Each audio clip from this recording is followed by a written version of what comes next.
Kaş'a gidecektim Kekova'dan ama Kekova'ya gelmişken Keko yapmadan gitmek istemedim. Saat 10 civarı. Bütün tekneler şimdi çıkıyor. Sezon itibariyle şu anda tekneler çok dolu değil. O yüzden rahat rahat yapacağız gibi görünüyor.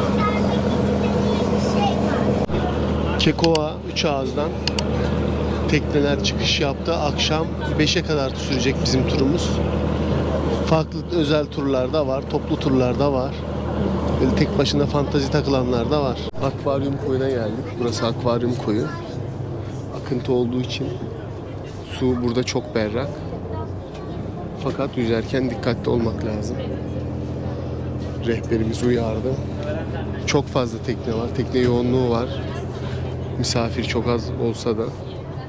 Bakalım, belki ben de girerim. Burada yarım saat vaktimiz varmış. Ben de bir girip bakacağım nasılmış suyu.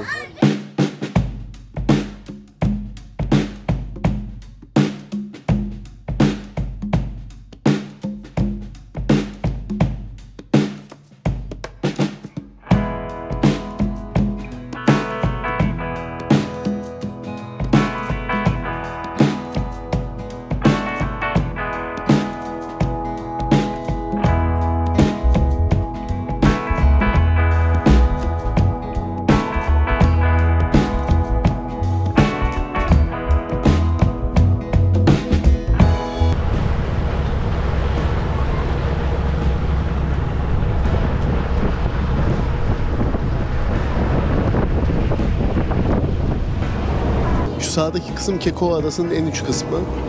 Bu adanın uzunluğu toplam 8 kilometre. Tersane koyuna doğru gidiyoruz şimdi, akvaryum koyuna. Uzunluğu 8 kilometre, en yüksek noktası ise yaklaşık 200 metreymiş. Kekova Adası'nda şu anda kimse yaşamıyor. Neden kimse yaşamıyor? Çok saçma değil mi? Bu kadar güzel bir adada kimsenin yaşamaması. Bu arada denize girerken o kadar şeye dikkat ettim. Tokayı düşündüm. Saçlar konuşuyor şu anda. Fırsatta bir yerden toka bulmam lazım. Burası Tersane Koyu. Likya döneminde burada tersane varmış. İleride de kilise kalıntılar var. Demek ki burada yaşam olmuş adada. Kekova Adası'nın yaşam olan tarafı burası. Şu anda burada bir tekne yoğunluğu başladı. Sağ taraftaki kalıntılarsa Likya dönemine ait kalıntılar. Likyalılar bu işi biliyor. Nerede yaşanır, nasıl yaşanır? Burası gerçekten muhteşem.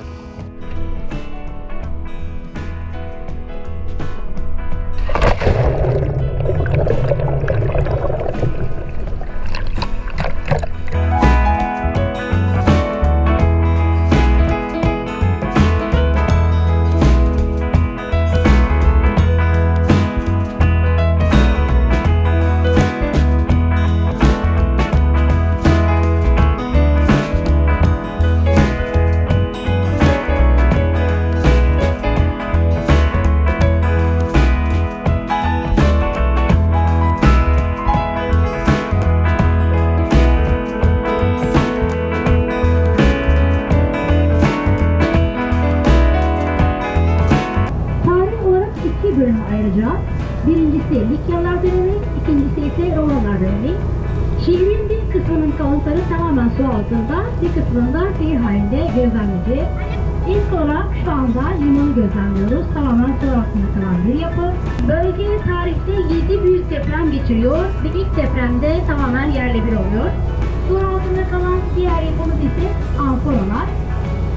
Amforalar içinde Likyalılar zeytinyağından tutun da şaraba kadar bir sürü sıvı şeyleri muhafaza etmişlerdir.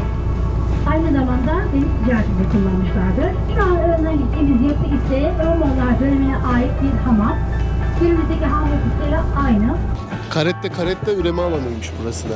Her yer olduğu gibi. O yüzden kapatmışlar. Aras'cığım, biliyor muydun? Sen şimdi söyle. Burası Karetta üreme alanı da. Söyle mikrofona. Karetta üreme alanı. Peki. Burada bir saat kalacağız. Deniz güzel.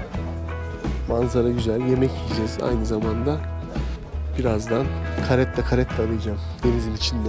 Bir keşke bunlarım olsa anında yine beraberiz.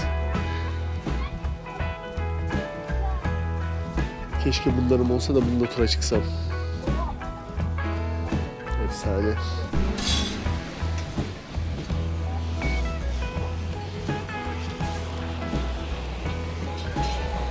Burası Gökkaya Koyu. Burada yarım saat denize girdik, yemek yedik. Şimdi birazdan çıkacağız. Şu an burası yoğun sezonda değil. Siz düşünün gerisi. 1, 2, 3, 4, 5, 20'ye yakın tekne var. İleride de var, solda. Deniz çok sakin, çok tatlı. Turların son durağı, yemek için geldikleri yer burası. Diğer tekneler de yemek yiyor gördüğüm kadarıyla. Bunlar zaten demirbaş olmuşlar. Şimdi son durak Simene Kalesi'ne gideceğiz. Simene Kalesi'ni zaten ben yazmıştım. Tekrar görmüş olacağım. Yukarıya çıkmam ben Simene'de. Sahilde kalırım. Burada dağ keçilerini besleyeceğiz şimdi artan yemeklerle. Mürettebat beni bilgilendirdi. Şimdi arkaya doğru geçeceğim ben de. Tebrikler. Burada duracağız mecbur. Ve teknede artan yemekleri keçilere veriyorlar burada bu şekilde.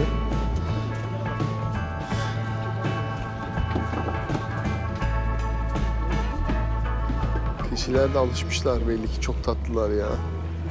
Yaban keçileri bunlar.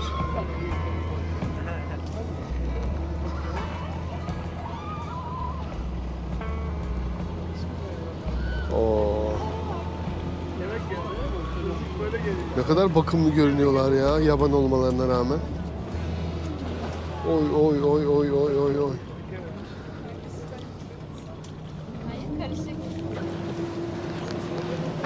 Hele tiplere bak ya. Oo.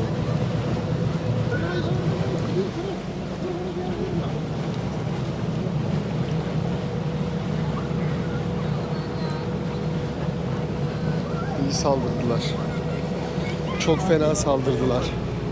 Hep birlikte.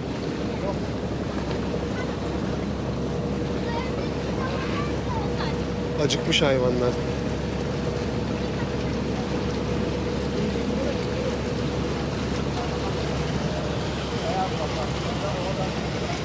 Ablam bir müsaade eder misiniz?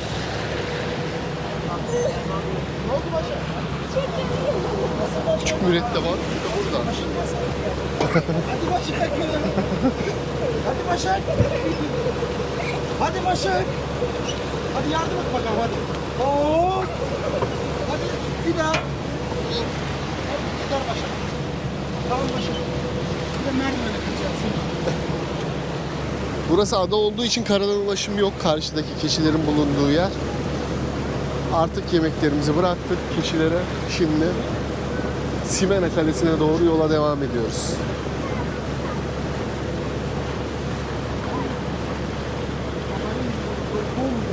Böyle bir şey de olur be. Mütevazi olsa da bu tekne de olur. Tekne lazım abi, tekne. Teknecilik çok önemli bir konu. Burası da Taşdibi plajıymış. Şu yukarıdaki yapı 1. Dünya Savaşı'nda yapılmış yukarıya. Gözlem için büyük ihtimalle. Askeri amaçlı. Burada kayalar yer altında muhteşem görünüyor.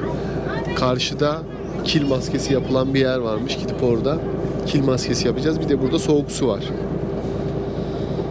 Ben yeni aldım anneciğim, ona gerek yok. İkisi de aynı hemen hemen.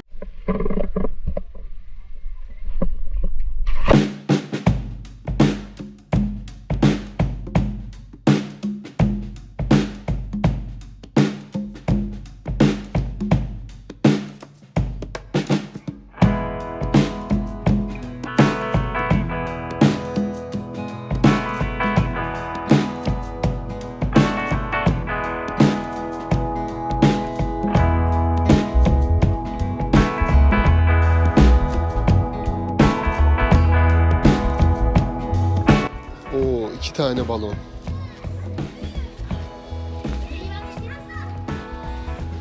Abi niye hep balonlar geliyor? Demek ki başka türlü fazla yok. Bilal. Buyur abi. O tekrar al telefonu. Burada abi burada. Masa şeyin üzerinde. Balon Hemen- balığı evet. yavruları. Ellerim batık. Burada popülasyon bayağı iyi, balık popülasyonu.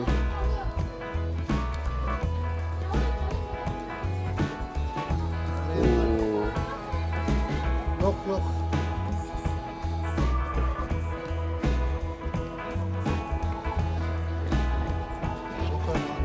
Bak. Bir yana alayım.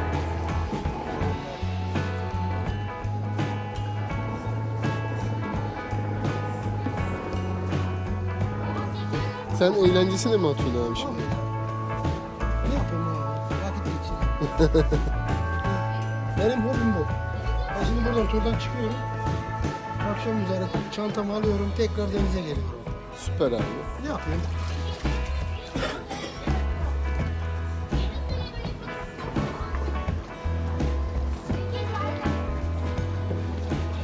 Seni denizsiz bir yere götürsek hapishaneye girmiş mi olursun abi? Yani. Sürgün cezası. Evet. Askerlikte de ben İstanbul'daydım. Denk geldi. Aa, hiç denizsiz yaşamadın ya. Evet. Şans işte. Bunda kaç kişi varmış ya? 50 kişi var rahat. Bayağı kalabalık. Bir de zaten bandırma vapuru gibi bir şey. Keşko. Demir yani bildiğin. Dökme demirden tekne.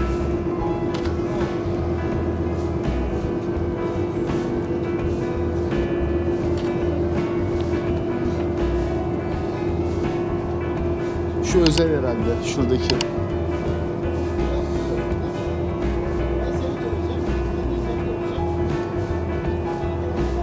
Ama demirlemek için sanki biraz yanlış bir yer mi? Biraz daha Bence de hiçbir şey yok. en azından koyumsu bir şey olabilirdi. Yer olabilirdi. Milletten uzak kalmak için gitmiş olabilir oraya. Ya buraya kimse gelmez nasıl olsa diye. Gece gelir o buraya tek başına. Burası da Hamidiye koyuymuş. Birinci Dünya Savaşı. Pardon, düzeltiyorum. Balkan Savaşları sırasında Rauf Orbay komutasındaki Osmanlı donanması burada saklanıp sonra düşman gemilerine saldırmışlar. Buradaki Türk bayrakları karşıda her yıl boyanıyormuş. Daha öncesinde Avusturya bayrakları varmış burada. Burada tarihi bir kale de var. Büyük ihtimalle arkadaki Likya kalıntılarıyla bağlantısı vardır buranın. Çünkü aynı boğazda gibi duruyor. Bana öyle geldi. Buraya sadece teknelerle ulaşılabiliyor. Karayolu yok. Kara ulaşımı sadece küçük bir patikadan, arka yoldan var. Benim kamp yaptığım yerden. Evet, Simene'ye yanaşmaya başladık.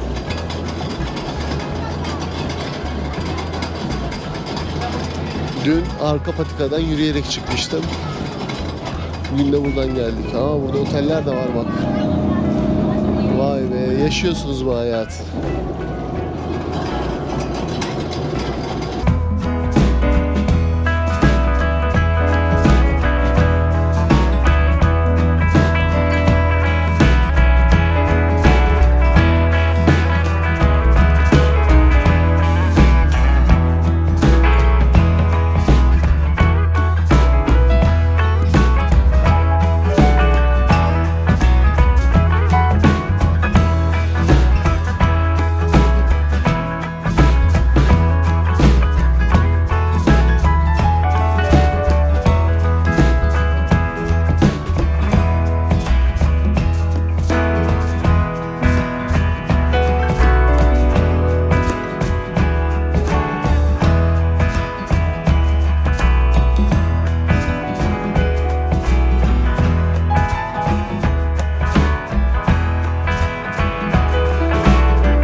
Yakışıklı, özellikle tavsiye ettiğin bir yer var mı? Nereye gezelim? Abi yukarıda sağ tarafta özellikle yemek istediğin dondurmayı yiyebiliriz. Dondurma. Nerede? Yukarıda, solda.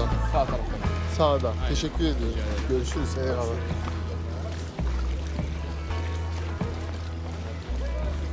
Ada hayatı ya. Budur işte. Dondurmasını alan diyor biz de yiyeceğiz. Öyle görünüyor dondurmayı. Burası 1. derece sit alanı olduğu için tamamen tarihi yapı korunmuş. Muhteşem taş evler var.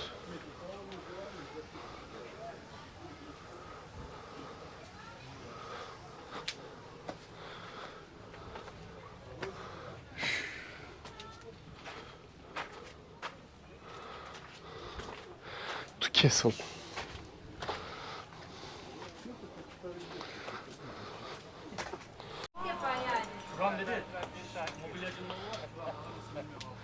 Beyazın üstüne ne koysan gidiyor. Bak böyle detayları severiz. Kekova'nın dondurması da meşhur dediler. Ben de gelmişken yiyeyim dedim. Keçi boynuzu, karadut ve incirli aldım ben. Ev yapımı güzel dondurma gerçekten. Güzelmiş ya. Karenin tepesi enteresanmış kanka. Buradan 2000 yıl önce karenin tepesinden bağırıyorlarmış. Korsanlar geliyor. Herkes vaziyet oluyor sonra.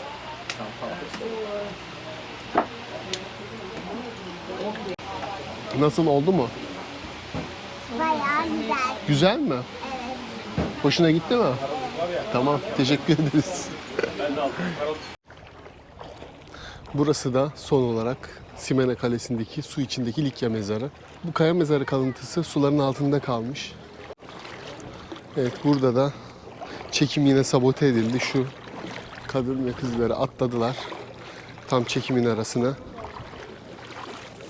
Buradaki Likya mezarı sular altında kalmış. Onu çekiyordum. Yarım kaldı. Böyle aksaklıklar olabiliyor. Şu anda teknenin kalkmasına da çok az vakit kaldı. 5-10 dakika. Kekova turu gerçekten muhteşem bir tur. Benim şimdiye kadar yaptığım en iyi tekne turu. Bu taraflara yolunuz düşerse mutlaka Kekova'da günübirlik bir tur yapın. Yemekler de güzeldi. Tekne personeli de iyiydi gayet. Bu arada kanala abone olmayı, videoları beğenmeyi unutmayın. Kendinize iyi bakın. Görüşmek üzere.